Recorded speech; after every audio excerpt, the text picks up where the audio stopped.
नमस्कार साथियों। आज हम उस बिंदु पर चर्चा करेंगे जिसके बारे में आपके मन में बहुत ज्यादा उत्सुकता है कि आगामी रेट भर्ती की रणनीति क्या हो जिसकी वजह से हमारा सिलेक्शन सुनिश्चित हो जाए। तो दोस्तों, आज थोड़ा सा ध्यान से सुनना कि हमें किस प्रकार से हमारी सोच होनी चाहिए, हम कैसे पढ़ें और किस माहौल में पढ़ें, ये हमारे दिमाग में सबसे पहला बिंदु होना चाहिए। तो सफलता के लिए सबसे प्रथम और सबसे अनिवार्य जो बिंदु है वह हमारा कॉन्फिडेंस है। कॉन्फिडेंस के बिना कुछ भी नहीं हो सकता। इसको हम सकारात्मक सोच भी बोल सकते हैं। हमारे अंदर एक जज्बा होना चाहिए, एक जुनून होना चाहिए कि हम इस परीक्षा में हर हाल में सफल होकर के दिखाएंगे। तो सबसे पहले अगर आपके अंदर कॉन्फिडेंस है तो आप ये आराम से कर सकते हैं। अगर आपके अंदर ये सोच लिया है कि मेरा सिलेक्शन इसी परीक्षा में, इसी भर्ती में होना है, तो आपका अवश्य हो जाएगा। क्योंकि अगर आपने ये ठान लिया है, अगर आपने ये सोच लिया है, तो आप ऐसा कर सकते हो। लेकिन इसमें भी दो चीजें हैं।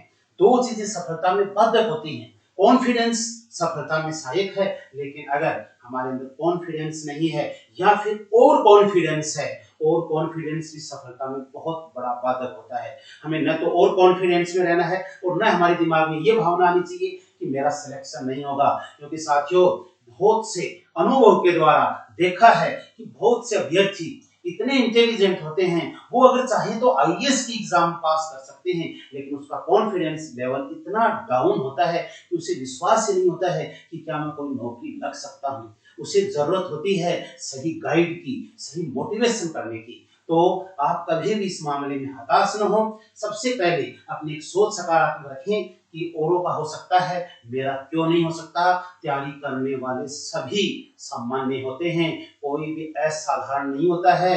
साधारण मनुष्य होते हैं, लेकिन उन्हें काम असाधारण करना होता है। तो इसके लिए हमें 2 नंबर हमारी क्या रणनीति होनी चाहिए। हमारे अंदर मोटिवेशन है, हमारे अंदर अगर ये जुनून है कि हमें सफल होना है, तो 2 नंबर सही दिशा में प्रयास, ये सबसे महत्वपूर्ण है। आगामी रीट की तैयारी के लिए हमें सही दिशा में प्रयास करना है। हमारा सही दिशा में क्या प्रयास होना चाहिए, इसके ऊपर हमें सोचना है। क्योंकि बहुत से अभ्यर्थी सही दिशा में प्रयास क्या हो इसके बारे में हमेशा फोन पर, व्हाट्सएप पर पूछते रहते हैं। सही दिशा में प्रयास के कुछ प्रश्न जो आप हमेशा पूछते हैं, आपके दिमाग में रहते हैं, उनके ऊपर हम चर्चा करते हैं। बहुत से अभ्यर्थी प्रश्न पूछते हैं कि हमें क्या पढ़ना चाहिए, रीट के लिए हमें कौन सी किताबें पढ़नी चाहिए, रीट के लिए हमें सिलेक्टेड किताबें बताओ, क्या हम नोट्स पढ़ करके सफल हो सकते हैं क्या। तो साथियों, इसके बारे में किसी के लिए, सबके लिए एक मत है। सबसे महत्वपूर्ण बात यही है कि आप जो भी किताब पढ़ रहे हो वह किताब अथोराइज्ड होनी चाहिए। वह किताब किसी अनुभवी, जो गुरुजन है, जिसका लंबा अनुभव है, जिसे पता है कि किस प्रकार की किताब पढ़ने से एग्जाम में ये आएगा। जैसे मान लीजिए आप मुझे संविधान के बारे में पूछोगे, तो संविधान के बारे में आपको बखूबी बता सकता हूँ। उससे बाहर प्रश्न आएगा भी नहीं, और आगे अगर वो प्रश्न आएगा तो वो और किसी का भी सही भी नहीं होगा। लेकिन साथियों, अगर आप मुझे पूछोगे कि इतिहास में मुझे क्या पढ़ना चाहिए, अगर आप मुझे पूछोगे भूगोल में मुझे क्या पढ़ना चाहिए, तो साथियों मैं आपको इसका उत्तर तो जरूर दूंगा, लेकिन मैं भी किसी एक्सपर्ट से पूछ करके दूंगा। इसलिए आप जहां भी तैयारी कर रहे हो, आपने जिस भी संस्थान में तैयारी की है, अगर आपने घर बैठकर तैयारी की है, तो जो इस फील्ड का अनुभवी है, माहिर है, जिसने ऐसे कंपटीशन फाइट कर चुके हैं, जिसे इस बात का नॉलेज है, आप उससे ये सलाह लीजिए कि हमें इसमें कौन सी किताब पढ़नी है। चलो मान लीजिए कुछ लोग स्वार्थ के लिए ये बोल देंगे कि आप ये किताब पढ़ लीजिए। कुछ कोचिंग में, संस्थान में ट्यूशन करवाते हैं, पढ़ाते हैं, वो कह देंगे हमारे नोट्स ही पर्याप्त हैं। उसके लिए आपको एक मूल्यांकन भी करना होगा। मूल्यांकन क्या करना होगा साथियों, आप कोई भी ऑब्जेक्टिव टाइप के प्रश्न निकालिए। आप उसमें से उन प्रश्नों को, जो टॉपिक आपको जिस सर ने पढ़ाया है, उस टॉपिक को एक बार आप पढ़ लीजिए। उसके बाद में वो सॉल्व पेपर, एग्जाम में आए हुए प्रश्न या अन्य कोई भी ऑब्जेक्टिव टाइप के प्रश्न हैं, उसको आप सॉल्व कीजिए। अगर वो प्रश्न अधिकांश उस नोट्स में से उसमें आ रहे हैं, इसका मतलब है जिस सर ने ये कहा है कि इसके अलावा पढ़ने की जरूरत नहीं है, उन्होंने झूठ नहीं बोला है। अगर आपको लग रहा है कि इस नोट्स में से मैंने जो तैयारी की है उनमें ऑब्जेक्टिव टाइप में मुझे प्रश्न आ ही नहीं रहे हैं, आ रहे हैं तो 15-20% या 50% आ रहे हैं, 80% तो कम से कम आने ही चाहिए। 80% से कम आ रहे हैं पढ़ाई हुए में से, इसका मतलब आपको अन्य किताब की, अन्य सामग्री की आवश्यकता है। तो सबसे पहले आप दिमाग में यह न रखें कि मेरे पास ये नोट्स हैं, ये पर्याप्त हैं। आप उसका मूल्यांकन खुद कीजिए, आप राय लीजिए, सलाह लीजिए, जो सलाह उसके हिसाब से काम भी कीजिए, लेकिन अंतिम मूल्यांकन आप खुद को करना होगा। तो सबसे मेन बात है, आप क्या पढ़ रहे हैं, आप क्या पढ़ रहे हैं, ये बहुत बड़ा निर्धारण करेगा। कैसे? आपने मान लीजिए किसी एक नोट्स या किसी ऐसी किताब को ले लिया जिससे एग्जाम में 15 से 20% भी नहीं आते हैं, और आप उसी को बार बार पढ़ रहे हो, बार बार पढ़ रहे हो, आप चाहे 12 घंटे पढ़ो, 14 घंटे पढ़ो, क्या उसमें आपका सिलेक्शन हो जाएगा? बिल्कुल आपका सिलेक्शन नहीं होगा। तो सबसे प्रमुख इसमें यह है, आप सही किताब या सही नोट्स का चयन करना। लेकिन इसमें भी यह है कि आप किसी एक किताब को ले लिया आपने, अब एक किताब को पढ़ करके ये मेरे हिसाब से तो कंप्लीट नहीं होगी। हो सकता है उसमें अधिकांश आ जाए, लेकिन अगर आपको गहरी तैयारी करनी है तो आप एक काम जरूर कीजिए, आपने कोई भी एक किताब अपना मानक किताब मान लीजिए या मानक नोट्स ले लीजिए कि ये आपके मानक नोट्स हैं, ये मेरे प्रमुख हैं। अब इसके अलावा और कुछ मुझे पढ़ना है तो क्या करना है? जैसे मान लीजिए इस किताब के अलावा आप एक दूसरी ऑथेंटिक किताब ले आए, अब आप किस प्रकार से आपकी समय की भी बचत हो जाए और आपका सिलेक्शन भी हो जाए। तो आपको सबसे पहले इस मानक की किताब को पढ़ना है। इस मानक किताब को पढ़ने के बाद में आप उसके पास जो एक या दो अन्य किताबें उसके बारे में आपको पढ़ करके ये देखना है कि इस किताब में जो सामग्री है उसको तो आपको पता चल गया कि ये इसमें है। उसके अलावा अगर मान लीजिए 5% एक्स्ट्रा है उस दूसरी किताब में, तीसरी किताब में 4% इस मानक किताब से या इस नोट्स के अलावा है, तो आपको उसमें क्या करना है ताकि आपकी समय की बचत भी हो जाए, आपकी वो एकदम गहराई से याद भी हो जाए। तो आपको इस मानक किताब में ही ये 5+4% नोट्स के रूप में इसमें जोड़ लेने हैं। इससे क्या क्या फायदा होगा? एग्जाम के नजदीक आपको इतना टाइम नहीं मिलेगा। एग्जाम के नजदीक आप तीनों किताबों को पढ़ोगे तो आपका बहुत ज्यादा समय नष्ट होगा। आप इस आधार से तैयारी करोगे तो आपको ये भी पता चल जाएगा कि इस किताब में क्या लिखा है वो मुझे याद है या नहीं। आप ये साथ में जोड़ दोगे। जब एग्जाम के नजदीक आपको तैयारी करनी है तो इस दो अन्य किताबों को आपको पढ़ने की जरूरत नहीं है, क्योंकि ये आप इसमें ऐड कर चुके हो। तो पढ़ने का, अपने समय बचाने का, अपने सिलेक्शन के लिए सबसे सही किस प्रकार से हम कौन सी किताब पढ़ें और किस प्रकार से पढ़ें, इसके लिए सबसे मेरे दृष्टिकोण से सबसे उचित रास्ता ये, ताकि आपका समय भी बचे और आपका सिलेक्शन में बहुत बड़ी सहायता मिल जाए, ताकि आपको इधर उधर अनेक किताबों में भटकना न पड़े। और एक जगह जो सामग्री होती है ना, वो हमारे दिमाग में, स्मृति में याद भी रहती है। एग्जाम के दौरान आपके दिमाग में आएगा कि ये प्रश्न वहां पर उस बिंदु में, उस पेज में लिखा हुआ था, तो ताकि आपके सीखने में भी आसानी हो।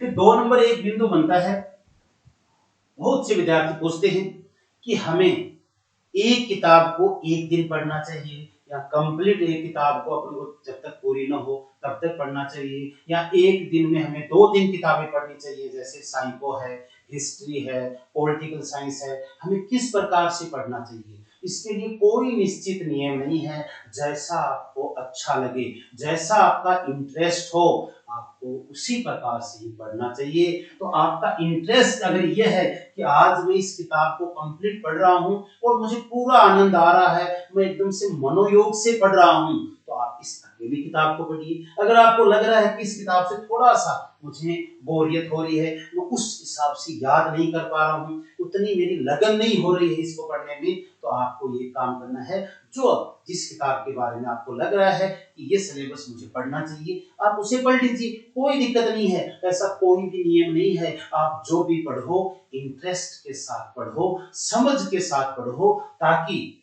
जो प्रश्न विवेक के प्रश्न आते हैं, क्योंकि आजकल मेरिट निर्धारित करने में सबसे ज्यादा महत्वपूर्ण विवेक के प्रश्न आते हैं। विवेक के प्रश्न का मतलब है जो आप पढ़ तो चुके हैं लेकिन वो एग्जाम में उसी रूप में सीधे तौर पर नहीं आ रहे हैं, वो थोड़े घुमा फिरा करके आ रहे हैं। और घुमा फिरा करके प्रश्न आपके तभी सही होंगे जब आप प्रश्न को रटने की बजाय समझोगे, और समझ में तभी आएगा जब एकदम मनोयोग से उस चीज को आप पढ़ोगे। आप चाहे 10 घंटे की बजाय 8 घंटे पढ़ लेना, लेकिन पढ़ो उतनी देर एकदम से मनोयोग से पढ़ना।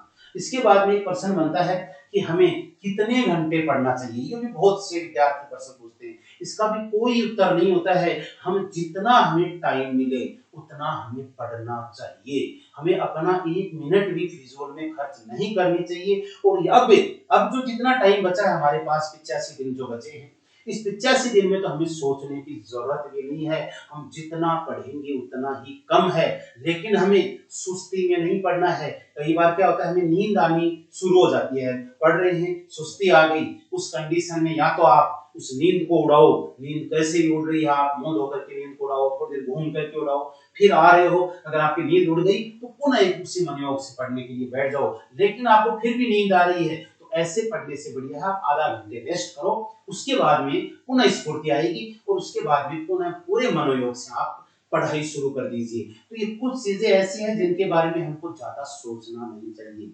हमारा प्रयास यही होना चाहिए कि सिलेक्शन के लिए हमें क्या करना है, सिलेक्शन के लिए हमें कितना पढ़ना है। तो घंटा इसमें कोई मायने नहीं रखता है, जो भी आपका सिलेबस है वो आपका तैयार हो जाना चाहिए। इसके बाद में बहुत से टॉपिक ऐसे हैं, बहुत से प्रश्न ऐसे हैं जो आपको कठिन लगते हैं। तो अभी आपके पास जो इतने दिन है, 85 दिन है, आपका शेड्यूल अभी 85 दिन का है। इन 85 दिन में आपको कैसे पढ़ना है, क्योंकि आप पहले मेरे हिसाब से सब पढ़ चुके हैं।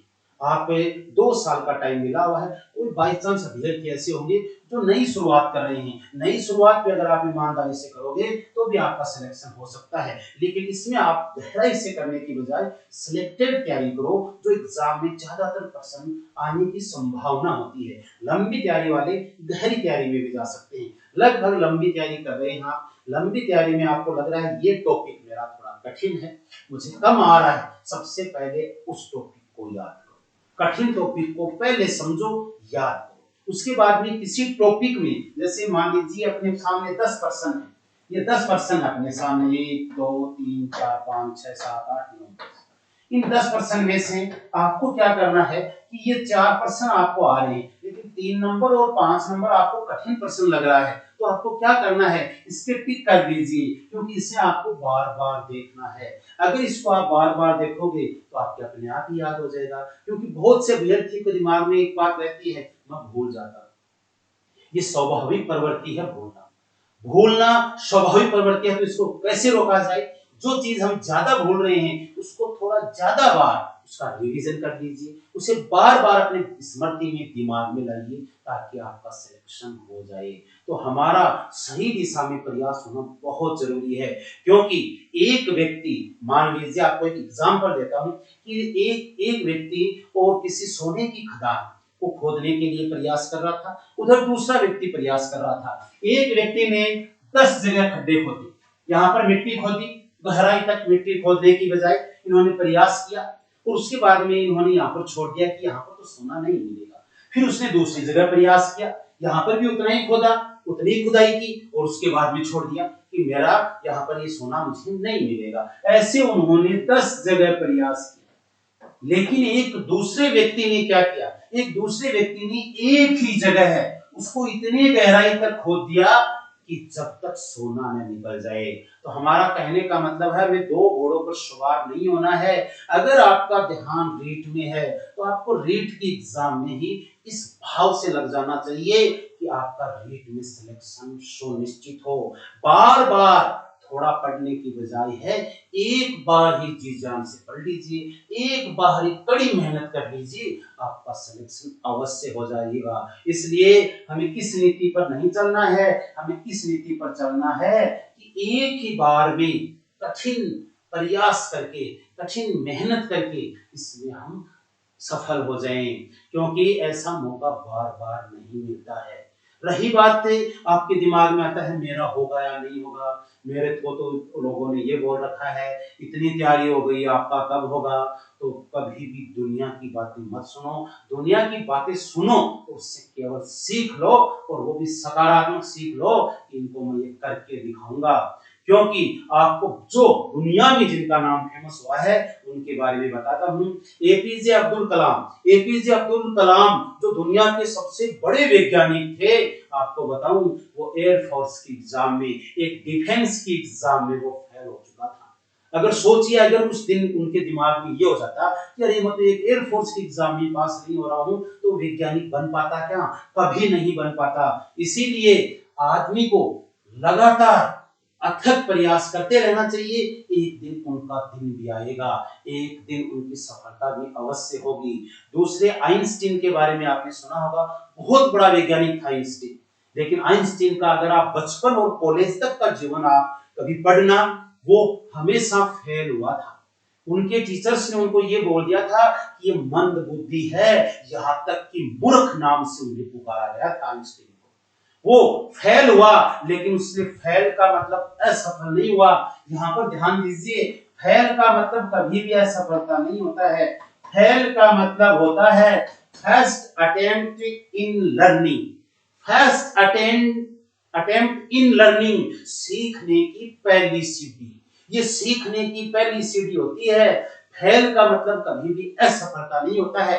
ये एक सीढ़ी पार कर लिया आपने, अब आपको दूसरी सीढ़ी पार करनी है, और तब तक इन सीढ़ियों को पार करते रहना है जब तक आपको अंतिम सीढ़ी पार न कर लो, यानी आपको सफलता न मिल जाए।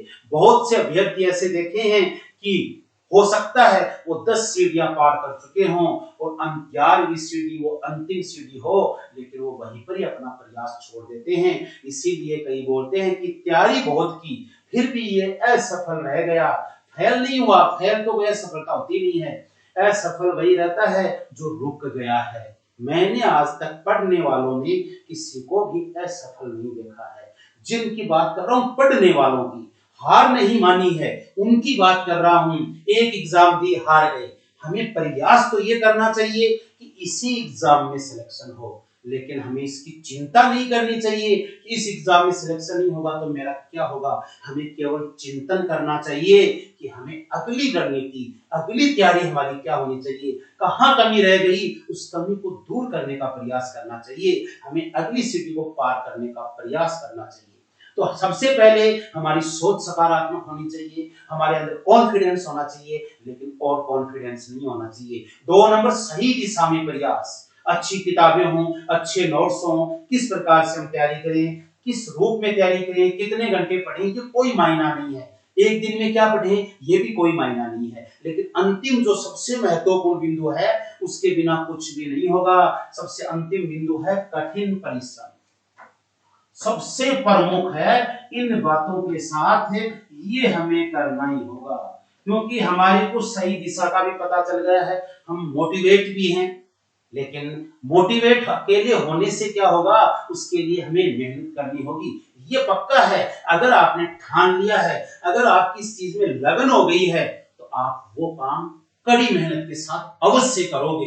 क्योंकि जिस चीज में हमारा लगन है, हमने ठान लिया है, तो कोई रोकने वाला नहीं है। क्योंकि एक बार 2 मूर्तिकार थे और उस मूर्तिकार ने पत्थर को फोड़ रहे थे, तो एक पत्थर पहली हथौड़े की चोट से टूट गया और दूसरा पत्थर है वो नहीं टूटा और वो मंदिर में जाकर के मूर्ति बन गया। तो उस पत्थर ने इस पत्थर से कहा कि अरे यार, तू तो किस्मत वाला है, तू तो यार एक भगवान बन गया, और मेरे को लोग आकर के नारियल फोड़ रहे हैं, मुझे टहनी फोड़ रहे हैं। तो उसने क्या कहा कि तू बिखर गया पहली चोट में ही, और मैं हर चोट को सहन करता गया, इसलिए मैं निखर गया। अब आपको तय करना है कि ये कष्ट की चोट है, ये त्याग की चोट है, इनको आप सहन करोगे तभी सफल होंगे। ये चोट तो आपको सहनी पड़ेगी, वरना भगवान या मूर्ति नहीं बन पाओगे। वरना उसी पत्थर की तरह लोग आएंगे और कूट कर जाएंगे, ठोक कर जाएंगे, बेइज्जती करके जाएंगे। इसलिए हमें अपनों को, सपनों को साकार करना है, तो हमें अपने माँ बाप को ध्यान में रखना है, हमें अपने कैरियर को ध्यान में रखना है, हमें अपने लक्ष्य को ध्यान में रखना है कि इससे हमें क्या मिलने वाला है। ऐसा अगर आपने सोच लिया तो कोई रोकने वाला नहीं है। अब कितनी भी चुनौतियां रास्ते में हो, बहुत से जने कहते हैं परिस्थितियां अनुकूल नहीं है। परिस्थितियां अनुकूल होती नहीं है, परिस्थितियां हमें अनुकूल बनानी पड़ती हैं, हमें बनानी होगी अगर हमें दुनिया को दिखाना है सफल होकर के। और जो चुनौतियां और तानों को उनको दिखाना है, तो हमें ये कड़ी मेहनत या थोड़े की चोट हमें सहन करनी होगी। और इसके लिए क्या करना होगा, हमें कठिन परिश्रम करना ही होगा। कठिन परिश्रम के बिना कुछ भी नहीं है। और हमारे पास केवल 3 महीने, लगभग 3 महीने हैं। अगर हमें मौके के ऊपर चौका नहीं मारा तो फिर बाद में तैयारी करते रहो, कोई फायदा नहीं है। सही समय आने पर सही चोट मारनी चाहिए। अब आपके लिए सबसे उचित समय है। आज सुबह एक स्टूडेंट का फोन आया था कि सर मैं डिस्टर्ब हो गया था और अब क्या मैं इतने दिन पढ़ करके मेरा सिलेक्शन हो सकता है? पक्का हो सकता है। अगर आपने ठान लिया है और दिन रात आपने सही दिशा में प्रयास करके अपने कॉन्फिडेंस के साथ कड़ी मेहनत करोगे तो आपका सिलेक्शन आज भी आराम से हो सकता है। लेकिन आपको इतना अवश्य करना होगा। कठिन परिश्रम के लिए आपका लक्ष्य आपके दिमाग में रहेगा।